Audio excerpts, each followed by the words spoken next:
और इस वक्त की आपको बड़ी खबर बता रहे हैं कोरोना से जुड़ी हुई। लखनऊ से ये बड़ी खबर आई है, सीवेज के पानी में कोरोना वायरस की पुष्टि हुई है। एसजीपीजीआई के लैब में इस पानी की जांच की गई तो पता चला कि लखनऊ के में सीवेज के पानी में कोरोना वायरस मौजूद है। खदरा घंटाघर के पानी में कोरोना वायरस मौजूद है। मछली मोहाल के भी पानी में सीवेज के पानी में पाया गया है।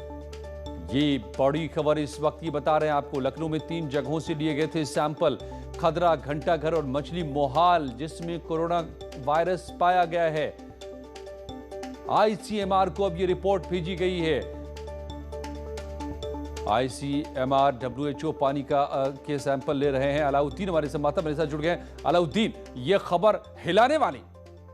जी हाँ, बिल्कुल ये खबर खतरनाक है। और जिस तरह से कोविड कॉल में नए नए रिसर्च और नए नए संकट सामने आ रहे हैं, उसमें नया संकट है। हालांकि इससे पहले मुंबई में इस तरह के पानी में कोरोना वायरस के मिलने की पुष्टि हुई थी।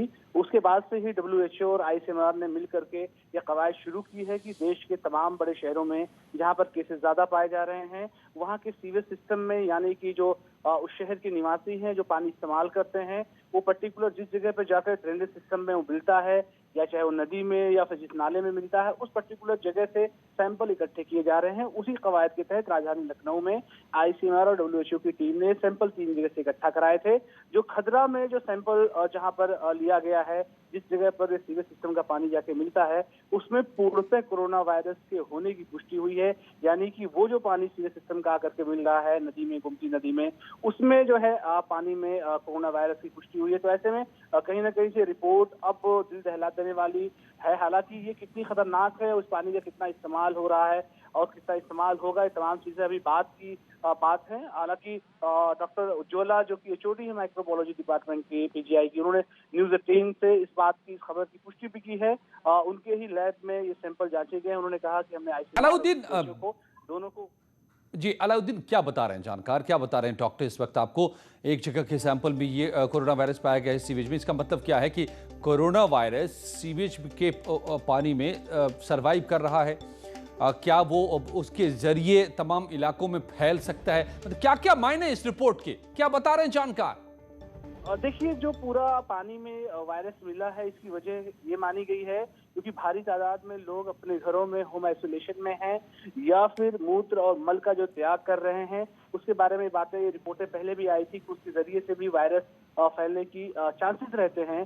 तो ऐसे में जिस तक मान रहे हैं और जिन लोगों ने इस पर रिसर्च किया, उनका मानना है कि घरों में आइसोलेट होने वाले जो लोग हैं, उन्होंने जिस तरह से आइसोलेशन के दौरान पानी का जो इस्तेमाल किया है या मलमूत्र जो त्यागा है, वो सारी चीजें सीवेज सिस्टम के जरिए से उस पर्टिकुलर जगह पर जो सेंटर शहर के बने हुए हैं वहां पर इकट्ठा हो रहा है। और इस तरह की बात जो पहले निकल करके आई थी कि ऐसी जगहों पर वायरस के मिलने की संभावना हो सकती है, तो अब उस बात की हो गई।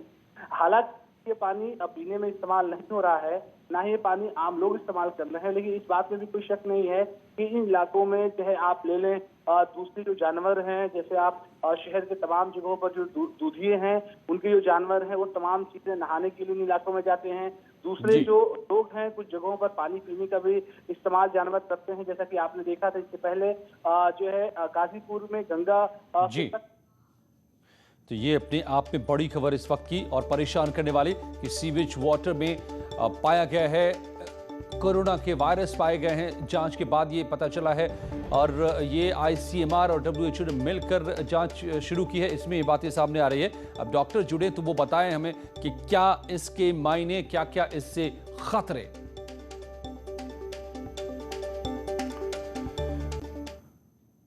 नए ग्राम प्रधानों से योगी संवाद करेंगे। 28 मई को प्रधानों से यह संवाद खुद योगी आदित्यनाथ करेंगे।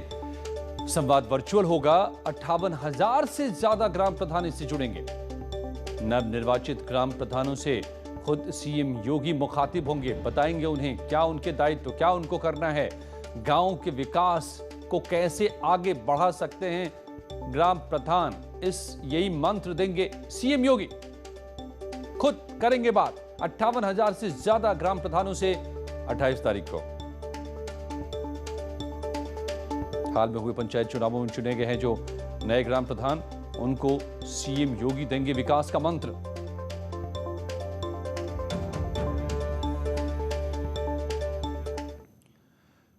और गोरखपुर दौरे पर हैं सीएम योगी। यहां पर एम्स का उन्होंने निरीक्षण किया। सीएम योगी ने यहां कोविड वार्ड का भी निरीक्षण किया, आईसीयू की तैयारियों की समीक्षा की और एम्स के डॉक्टरों से भी बात की। इस मौके पर एम्स के डायरेक्टर और गोरखपुर के डीएम भी सीएम योगी के साथ रहे। सीएम योगी ने यहां पर बीआरई अस्पताल का भी निरीक्षण किया और मरीजों से भी बात की। इसके बाद सीएम योगी ने अधिकारियों के साथ बैठक कर कोरोना के हालात की समीक्षा की। ये तस्वीरों में कि मुख्यमंत्री वार्ड के अंदर पहुंच चुके हैं और जो मरीजों से वो बात कर रहे हैं। आप देखिए तस्वीरें देखिए, जो सीधे मुख्यमंत्री जो बच्चा एडमिट है उससे बात कर रहे हैं, निरीक्षण कर रहे हैं। और ये वो वार्ड है जहां पर मुख्यमंत्री पहुंचे हैं, गोरखपुर का पीकू वार्ड है। अभी यहाँ कई सारी बीमारियों के बच्चे एडमिट हैं। बाद में तीसरी लहर से बचने के लिए यहाँ पर बच्चों को एडमिट किया जाएगा। और आप देख सकते हैं कि मुख्यमंत्री खुद निरीक्षण कर रहे हैं, वार्ड में बच्चों से बात कर रहे हैं, जो डॉक्टर्स हैं उनसे बात कर रहे हैं। तो ये तस्वीरें आप देख सकते हैं कि ग्राउंड जीरो पर पूरे यूपी के लगभग सभी मंडलों का दौरा कर चुके हैं, सभी जिलों का दौरा कर चुके हैं। सीएम योगी आदित्यनाथ ने आज मिर्जापुर का दौरा किया। सबसे पहले उन्होंने मंटरी अस्पताल का निरीक्षण किया। इस दौरान सीएम ने अस्पताल में बने ऑक्सीजन प्लांट का उद्घाटन भी किया। सीएम ने मरीजों का हालचाल भी जाना। इसके बाद सीएम ने नुआब और गुरसंडी गांव का दौरा किया, जहां उन्होंने ग्रामीणों से संवाद भी किया। इस दौरान सीएम ने मेरा गांव कोरोना मुक्त गांव नाम से अभियान चलाने की बात भी कही। गांव के दौरे के बाद सीएम कमिश्नर कार्यालय पहुंचे, जहां उन्होंने अधिकारियों के साथ समीक्षा बैठक की। हमें व्यक्ति के जीवन को भी बचाना है और उसकी जीविका को भी। हमने पूरा लॉकडाउन नहीं किया है, एक कोरोना कर्फ्यू लागू किया है। हमारे कंस्ट्रक्शन के कार्य चालू हैं, हमारे उद्योग धंधे चल रहे हैं, सब्जी मंडी, खेती किसानी से जुड़े हुए कार्य, ये सभी कार्य हमारे चल रहे हैं। मिर्जापुर से पहले सीएम योगी ने वाराणसी के शिवपुर सीएचसी का दौरा किया, जहां उन्होंने लोगों और अधिकारियों से बात भी की। इस दौरान ड्रोन कैमरे से निगरानी की गई।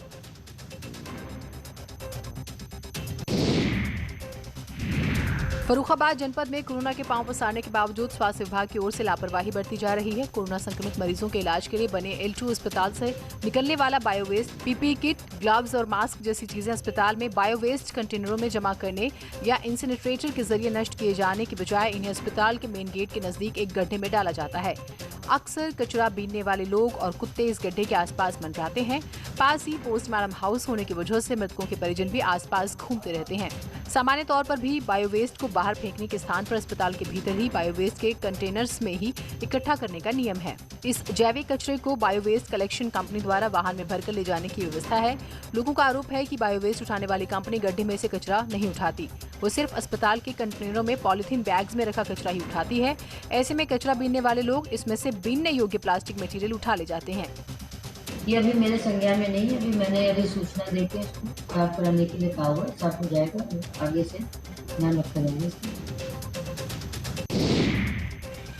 हरदोई के पंडित रामदयाल त्रिवेदी जिला अस्पताल के मेन गेट पर स्वास्थ्य विभाग से जुड़े कर्मियों ने काला फीता बांधकर प्रदर्शन किया। इस दौरान कर्मियों ने मांग की है कि प्रोत्साहन भत्ता को उनके मानदेय में जोड़कर दिया जाए। इनका कहना है कि मुख्यमंत्री की ओर से दिए गए 25% प्रोत्साहन राशि का लाभ हम लोगों को नहीं दिया जा रहा। राष्ट्रीय स्वास्थ्य मिशन के अंतर्गत काम कर रहे सभी कर्मचारी, चिकित्सक staff, nurse, ANM, CHO, lab technician, BMU एवं DPMU, RBSK की टीम पिछले वर्ष से कोविड-19 से लड़ने में लगे हुए हैं। इन लोगों ने मुख्यमंत्री से आग्रह किया है कि 25% प्रोत्साहन राशि देने की घोषणा की जाए। गवर्नमेंट ने प्रोत्साहन भत्ता 25% मेडिकल के राज्य कर्मचारी को देने की बात कही है। उसमें सिर्फ उन्हीं लोगों को नामित किया है जो कोविड हॉस्पिटल के अंदर ड्यूटी कर रहे हैं। पैरामेडिकल कर्मचारी हैं, अन्य मेडिकल अफसर्स हैं जो बाहर रात दिन लगातार ड्यूटी कर रहे हैं, सारी जांचें कर रहे हैं जगह जगह जाकर के, और जिनके पास कोई प्रोटेक्शन भी नहीं है और उनको गवर्नमेंट जो है वंचित कर रही है। शाहजहांपुर में स्वास्थ्य कर्मियों ने विरोध प्रदर्शन किया है और शासन के आदेशों की प्रतियां भी जलाईं। स्वास्थ्य कर्मी इस बात से नाराज हैं कि ना तो सरकार की तरफ से मुआवजा मिला और न ही कोरोना योद्धा समझा गया। इसको लेकर स्वास्थ्य कर्मियों ने CMO ऑफिस के गेट पर पहुंचकर शासन के आदेशों की प्रतियां जलाकर अपना विरोध जताया।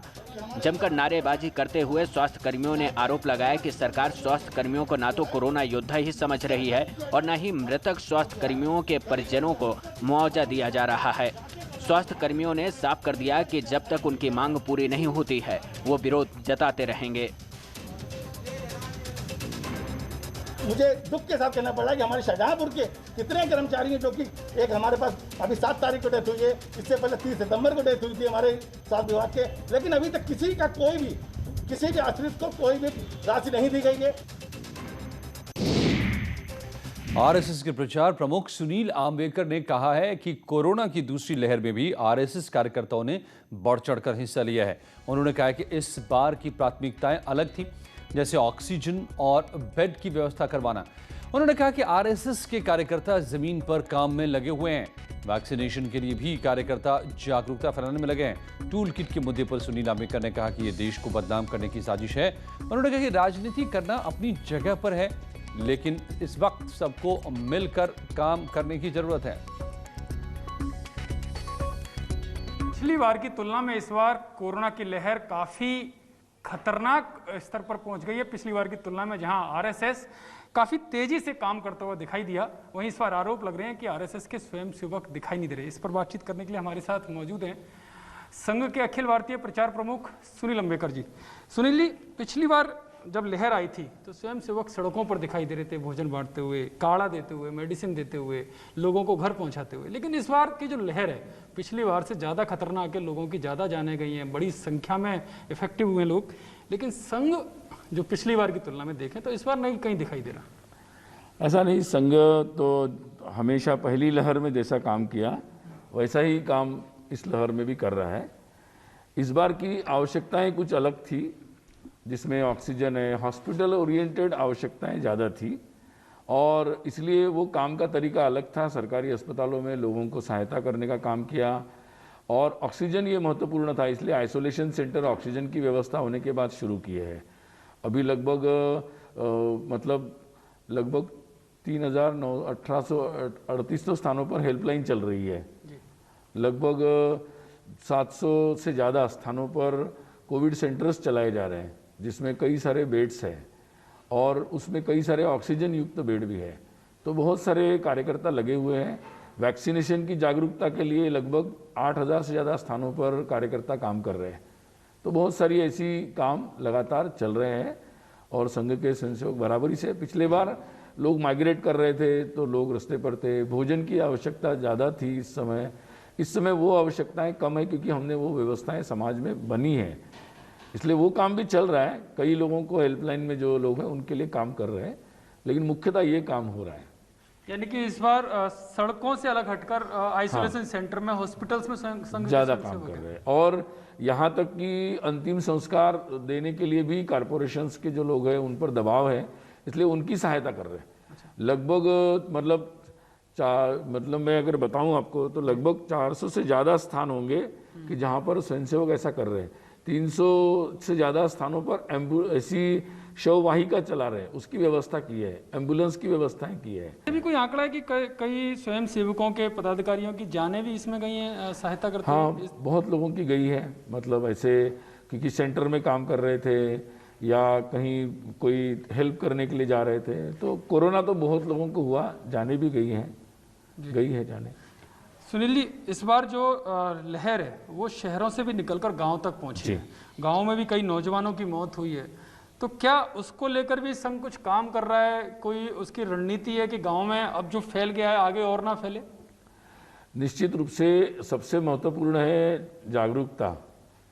तो इस दृष्टि से मैंने जैसे कहा कि वैक्सीनेशन की जागरूकता ही लगभग 8,000 स्थानों पर चल रही है कि जो हेजिटेंसी है कि भाई वैक्सीन ले कि नहीं ले, तो क्योंकि हमारी फैसिलिटीज़ तो उतनी नहीं हो सकती, इसलिए अगर वैक्सीन प्रोग्राम ठीक हो गया अभी भी, तो उसके लिए हम लोगों ने पूरी जगह जगह पर वॉलंटियर्स की टीम बनाई है।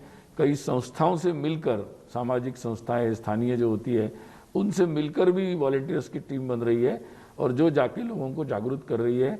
और ये हेल्पलाइंस का ग्रामीण क्षेत्र में भी काम हो रहा है, क्योंकि ग्रामीण क्षेत्र से कोई व्यक्ति शहर आ जाता है तो ऐसे लोगों को कहाँ आना, कहाँ जाना, कहाँ बेड है वो बताना और उनके जो रिश्तेदार शहर में आएंगे उनके लिए भी व्यवस्था करना, ये सारे काम किए जा रहे हैं। और इसके अलावा एक और आरोप ये लग रहा है कि जो कुंभ में इस बार जो भयंकर भीड़ हुई, कुंभ जो कोरोना की वजह से नहीं होना चाहिए, लेकिन इस बार कुंभ का आयोजन किया गया और वहाँ पर जो भीड़ इकट्ठी हुई, जो श्रद्धालु पहुँचे, अब वो वापस अपने गाँव में, शहरों में गए, उनकी वजह से कोरोना फैला। तो संघ का क्या मानना है, क्या सच में कुंभ की वजह से कोरोना फैला है? ठीक है, ऐसा है कि पहली बात तो बड़े आयोजनों को कम करना चाहिए, ये तो स्वाभाविक सी बात है, लेकिन कुंभ को जहाँ तक देखा जाए तो मुझे लगता है कुंभ तो हो गया था लगभग अप्रैल में ही, उसको मतलब क्लोज करने की घोषणा की गई। उत्तरांचल के आंकड़े जब बढ़े वो काफ़ी दिन के बाद, मतलब जो कोरोना पीरियड होता है उसके बाद बढ़ते हुए दिख रहे हैं। तो ये सारे एनालिसिस के प्रकार विषय हैं। मुझे नहीं लगता कि मतलब नंबर्स पे जाना चाहिए, कितने लोगों को वहाँ हुआ, क्या हुआ, तो मुझे तो ऐसा नहीं लगता। लेकिन आरोप तो यही लग रहा है, वो टूल किट भी इसमें आ रही है कि कुंभ एक बड़ा कारण है। नहीं, टूल किट तो दूसरे उद्देश्य से बनाई गई ना, कि जो भी देश में अच्छी चीज़ है उसको कैसे बदनाम करना, देश को कैसे बदनाम करना। अभी बड़ा आश्चर्य की बात है कि देश में जहाँ सबको इस समय मिलजुल कर काम करने की ज़रूरत है और शासन प्रशासन जो भी इसमें काम कर रहे हैं उन सबके साथ सहयोग से एक ऐसी व्यवस्था बनाने की ज़रूरत है। मैं तो आप लोगों के माध्यम से यही कहूँगा सबको कि 365 दिन राजनीति कर सकते हैं, लेकिन ये ऐसे दिन है कि जिस समय मुझे लगता है कि सबको एकजुट होकर, एक साजिश है पूरी कुंभ को बदनाम करने की टूल किट के माध्यम। मैं कहूँगा कि एकजुट होकर सबको काम करने की ज़रूरत है। अभी इन सब विषयों पर चर्चा मुझे लगता महत्वपूर्ण नहीं है। अभी चर्चा महत्वपूर्ण है कि हम लोग अपने कोरोना से लोगों को कैसे मुक्ति दे सके, इसी पर हम कंसंट्रेट करें। एक अंतिम सवाल और सुनील जी, कि वैक्सीन को लेकर लगातार दावे भी किए जा रहे हैं और सवाल भी उठ रहे हैं, लेकिन वैक्सीन की जो उपलब्धता होनी चाहिए वो कमी है। तो क्या लगता है कि जो वैक्सीन बनाने का फॉर्मूला है जो 1-2 कंपनी के पास है केवल, वो सारी कंपनियों को दे दिया जाए जिससे वैक्सीन की उपलब्धता हो और आम लोगों में जल्दी से जल्दी वैक्सीन पहुँचे? मुझे लगता है कि इसमें तो पहली बात तो वैक्सीन की कमी का जो विषय उठा रहा है, वैक्सीन कोई ऐसी चीज़ नहीं कि जो एक दिन में बना दी जाएगी। वो कोरोना की स्पीड से वैक्सीन नहीं बनाई जा सकती जी। तो वैक्सीन अपनी स्पीड से आ रही है। महत्वपूर्ण प्रश्न ये है कि कई प्रांतों में वैक्सीन नहीं ले रहे लोग, 10%, 5%, कई प्रांतों में 60% लोगों ने केवल वैक्सीन लिया है, उत्तर प्रदेश जैसे राज्यों में। तो ये मुझे लगता है कि वैक्सीन के बारे में ये सबसे महत्वपूर्ण है कि लोग वैक्सीन लेने के लिए आगे आए। महत्वपूर्ण प्रश्न वो है अभी। दूसरी बात ये है कि हाँ, ये बात तो सही है कि मुझे लगता है भारत सरकार ने भी स्टैंड तो लिया ही है कि भाई पूरी दुनिया के सामने भी रखा है विषय कि भाई किस तरह से ये वेवर करना चाहिए, मतलब जो पेटेंट लगे हुए हैं अब इस परिस्थिति में हटाना चाहिए। इस पर तो सब लोग स्टैंड ले रहे हैं, तो परिस्थितियाँ निकलेगी। बिल्कुल, बहुत बहुत धन्यवाद। ये हैं अखिल भारतीय प्रचार प्रमुख सुनील अंबेकर, जिनका कहना है कि वैक्सीन को लेकर जो उपलब्धता होनी चाहिए, जो पेटेंट है वो हटना चाहिए और जिससे ज़्यादा से ज़्यादा लोगों को वैक्सीन मिले। और जहाँ तक स्वयं सेवकों की बात है तो इस बार की लहर में ज़्यादा ताकत संघ ने लगाई है और शायद यही कारण है कि कई कार्यकर्ताओं की मौत भी सहायता, जो सेवा भारती के द्वारा जो सहायता काम चल रहे हैं उनकी वजह से सहायता करते हुए हो गई है। कैमरा पर्सन राकेश नेगी के साथ यतेंद्र शर्मा, दिल्ली, न्यूज़ 18 इंडिया। कुछ ही पलों में और भी खबरें, बने रहिए हमारे साथ।